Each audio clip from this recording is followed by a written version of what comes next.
आज जुबैदा को दाखिल हुए तीसरा दिन था। अब तक जुबैदा इसी हालत में थी। डॉक्टर ने चेकअप के बाद नर्स को इशारे से पास बुलाया और कहा कि मरीजा की हालत संभल नहीं पा रही, तुम डॉक्टर अमजद को कॉल करो। और बिलूलू जी सर मैं बुलाते हूँ। नर्स वार्ड से बाहर चली गई।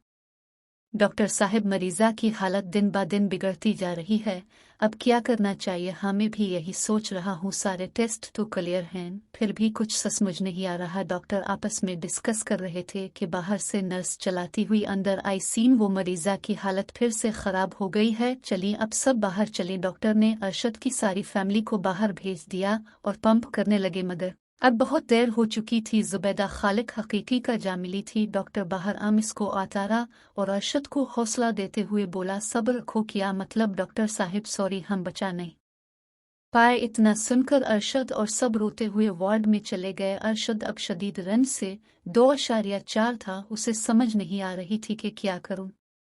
अरशद वालिदा का बहुत अफसोस हुआ, एक दिन सब नहीं जाना है। जी बशीर साहिब, बस अल्लाह की मर्जी। लगभग 15 दिन के बाद बशीर ने अरशद को कॉल की, अरशद साहिब जो होना था हो गया, अब मेहरबानी करके मेरे पैसे लुटा दे। और कॉल काट दी। अब अरशद पे कड़ा इम्तिहान था, उसे समझ नहीं आ रही थी कि वो क्या करे।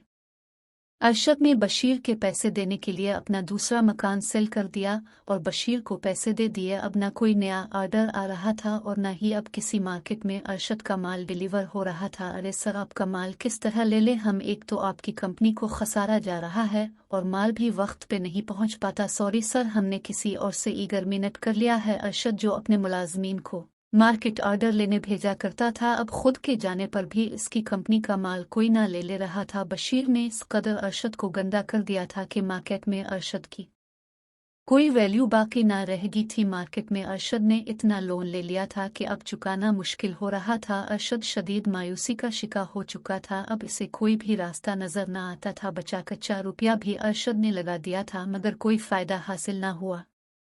अरशद मुझे नौकरी की इजाज़त दे, मैं कुछ करना चाहती हूँ। अब अरशद की सिर्फ एक ही फैक्ट्री चल रही थी, मगर बात मार्केट की थी, कोई भी इनका ब्रांड लेने को तैयार नहीं था। अरशद ने वो कोठी बेच कर अपनी फैक्ट्री को बचाया था, जो जिस पर पहले 24 काम हुआ करता था। आज वो वक्त था कि दिन में सिर्फ 2 घंटे काम हुआ करता था। अरशद नगीना की बात सुनकर खामोश था, उसे कोई जवाब दिए बगैर बाहर चला गया। अब नगीना और अरशद का झगड़ा मामूल का काम बन गया था। नगीना ने फिर एक फैसला ले लिया, अरशद ने तो मेरे साथ मजीद वक्त नहीं गुजराना चाहती, तन आगी हूँ। रोज रोज की कर से मुझे अब तुमसे आज़ादी चाहिए। हेलो मिसेस अरशद, क्या हाल है? अब नगीना ने अपने मोबाइल आने वाले मैसेज को देखते हुए जवाब में जानने की कोशिश की, कौन हो तुम? मैं तुम्हारी चाहने वाली, मैंने सोचा आपसे एक मीटिंग कर लूं। क्या मतलब? कैसी मीटिंग? आप आए तो सही नगीना, पहले आप बताएंगी तो आऊंगी ना। आपकी तारीफ में जो भी हूँ, मिलने ले बाद बताऊंगी। दूसरी साइड से जिस एड्रेस पे नगीना को पहुंचना था वो दर्ज था। अरशद बेयारो मदद दर्द दर की ठोकरें खाने लगा। अरशद का बसनस मुकम्मल तो पे ख़त्म हो चुका था। इसी असना में अरशद को एक चिट्ठी मौसूल हुई, जिसको पढ़कर अरशद के होश अलिफार गए। भत्ते की पर्ची पर 1.5 करोड़ की डिमांड की गई थी। अरशद मजीद मुश्किलात में घिर चुका था, अब चारों तरफे उसे अंधेरा ही अंधेरा नजर आ रहा था।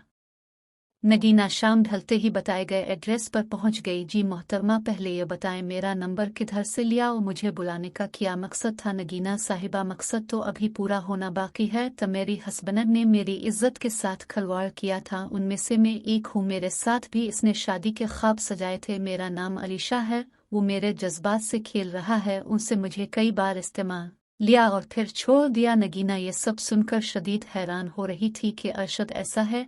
अभी अरशद की असलियत इसके सामने आई थी, इसका दिमाग सुन था, सोचने सुनने से कासिर होता जा रहा था। बीबी तुम होश में हो? तो नगीना ने कुछ तल्ख लहजा में बात करने लगी। हाँ अब होश में पहले नहीं थी। और एक और बात, वो जो बशीर है ना, वो मेरा हस्बैंड है।